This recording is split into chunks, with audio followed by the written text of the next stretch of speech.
What's up, YouTube? Poor Man Podcast back with another video. Today's video is going to be addressing the single mom stigma. All right, before I get into the video, though, I got to do the YouTube stuff. The goal is 30,000 subscribers by June. It's a crazy goal, it's a big goal, but it's my goal. All right, and the only way I'm gonna get to my goal is if you give me the HBO special. Do you know what the HBO special is? That's the Help a Brother Out special. All right, so go on and help a brother out. Hit the like and the subscribe button for more content. I'm gonna give y'all a second to do that.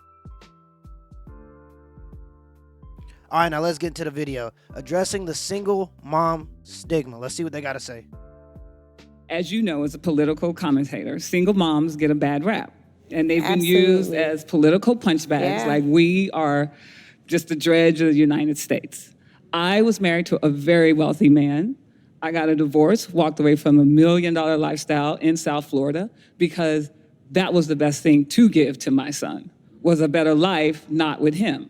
It just sometimes bothers me how sometimes single moms just catch such a bad rap. Yeah. Like we are just out here just willy-nilly having babies with anybody just because we don't have anything else better to do. I know a lot of people that are married that are single moms.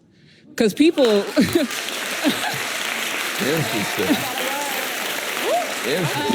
Okay.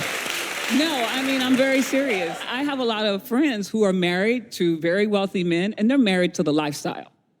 And they think that the baby is going to save the marriage. Babies don't save marriages, they just prolong bad marriages. Everyone in this room wanted to grow up and be a mother. Some of you did. No one wants to grow up and be a single mom. You're not on your knees as a little girl saying, I want to grow up and be a single mom. No. Here's what okay, let me first address the argument that they're married but they're single moms. We're not going to do that.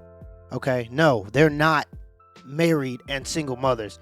All they are is just women that don't appreciate the sacrifices that the men have to make when they go off to work. Okay? Let's not get this misconstrued. You knew what you were getting into before you got into that marriage. You knew that he was going to be super busy before you got into that marriage. You knew that he was a millionaire. And to be a millionaire, you have to have an insane work ethic. And that means not being able to spend time with your family as much. That's one of the sacrifices of going out and getting a lot of money and maintaining that lifestyle for your family. You knew that as a woman before you got into that relationship. You had the baby, assuming that it would secure your position in that relationship and in that spot. And it was all fun and games where you could just go on Instagram every day and take pictures and show the world how good your life is while the man was at work. But as soon as now you have a child and it's your turn to do some work, now you want to complain and say, oh, this ain't the life for me. This ain't the life. Unless a man, I'm trying to tell you, marriage is a contract, but a child is a contract above all contracts. And people don't understand that. Not only is it a huge financial burden for a lot of people, but it's also going to make it so that the person that you had the child with, you're gonna have to at some level be communicate with them for the rest of your life. Y'all are tied together now for the rest of y'all lives. And people do have kids and not understand how big of a commitment it is. Okay, so now you got the child, and he got to go off to work. It's your turn to do some work. You don't want to do it. All right, and unless a man, and that's why I say, unless a man is literally a threat to you and your child in terms of physical violence, you should be trying to make that work out for the sake of the child. Now, you could say, oh, I'm doing what's best for my child. I'm going to leave this marriage. No, statistically speaking, that's not what's best for your child. That may be what's best for you because you want to go out and do your own thing now because you've been incentivized for divorce.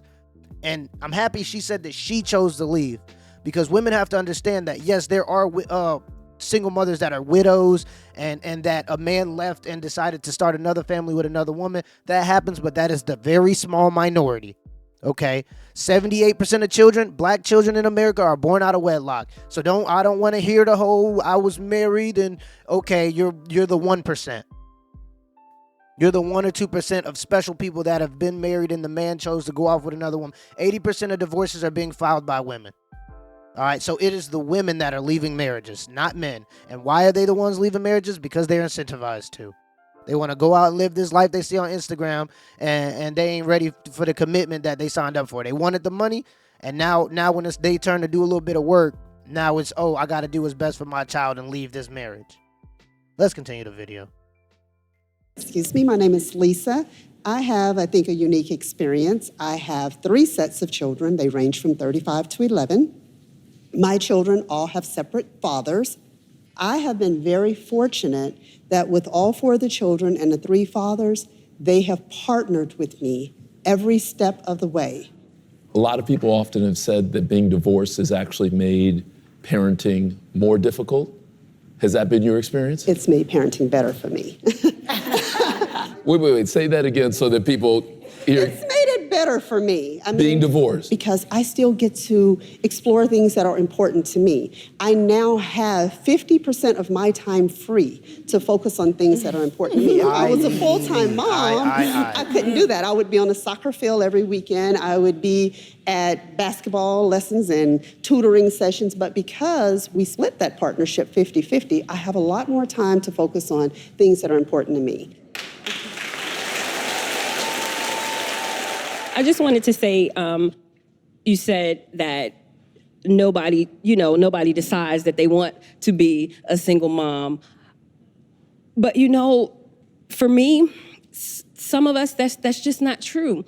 I didn't decide to be a single mom. I didn't decide to be a mom at all. And I needed to hear, it's time to stop. I needed to hear, pat you on the head, your legs fly open. I needed to hear, close them. I needed to hear that subsequent pregnancy was a real issue.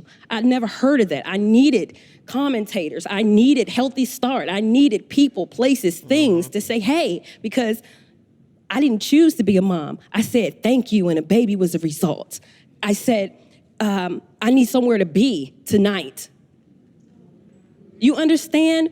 While I chose to have those babies after becoming pregnant, I didn't necessarily understand the choice that I was making getting to it. I know sex led to babies, but I didn't think this thank you, I need to stay here, was gonna lead to that. You understand what I mean? I didn't think that some of the things that I needed to survive were gonna lead to that. And so for those women who looked at me sideways when I had one in a stroller and one on my back, it took me quite a many years to get it, but understanding what subsequent pregnancy is and continuing to hear that this does not have to be my choice, that this does not have to be my circumstance. I don't have to place myself in situations where this is gonna be my end result. Some of us need that. Everybody, some of us, experience is our teacher, and we're all different. I just don't wanna silence those complaints from the other end because somebody heard them. I know I did. Wow. Well put. That is this end of the video, by the way. I'm just gonna give my final thoughts, what I think of the video. But the last girl is what we need more of, okay? From what I heard, it sounds like she is willing to take the account, like she's willing to take responsibility for her actions, okay? But she also understands that she was a victim of circumstance as well. And when I talk about single motherhood in America, I understand that sometimes you could be a victim of of just circumstances. In terms of, if you were raised by a single mother, your chances of becoming a single mother before the age of 18 has almost doubled. Okay? So, and why is that? Well, it's typically because the person you go to for advice is your mother when you find out that you're pregnant. And she has already been through it, and she's got this independent, I'm a strong independent woman mindset because she feel like she had to adopt that rhetoric to raise her children, and the cycle continues. So she comes to you from a point, like when you speak to your mother, she's going to come to you from a point of understanding, from a point of, it's okay, baby, we're going to take care of this situation, we're going to handle it. It takes a father in that household to be able to use his logic instead of emotion in a situation when your daughter comes to you and tell you she's pregnant. Okay? She should have been obviously doing whatever it took to not get there. And this is conversations that we need to have with girls. People don't want to talk about this sex thing, and then next thing you know, your girl's 16 and pregnant. Okay, it's good to try to solve the problem before it comes. Okay, so we got to be proactive. Like that means sitting them down and understanding that there are a lot of steps in between you getting pregnant. Like you can even go out and have sex at an early age. I'm not saying I don't recommend it, but I'm saying that if you're gonna do that, parents need to have conversations with their kids, because kids are gonna have sex for the most part across the board. It's just gonna happen. That's just, I'm sorry, it just happens. All right, so it's important that you have conversations and let them know that they have options. Condom. If you don't have a condom, come to me, okay? Plan B, okay? You got to figure out a way to do all these things, and there's so many options to the point where single motherhood, and giving birth to a child that you know the father don't want to be around, it comes to a choice.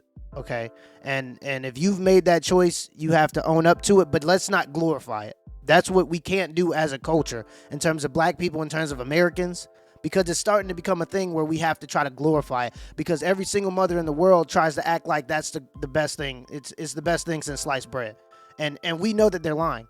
We sit here and we all look at each other like, oh, you're having a good time, huh?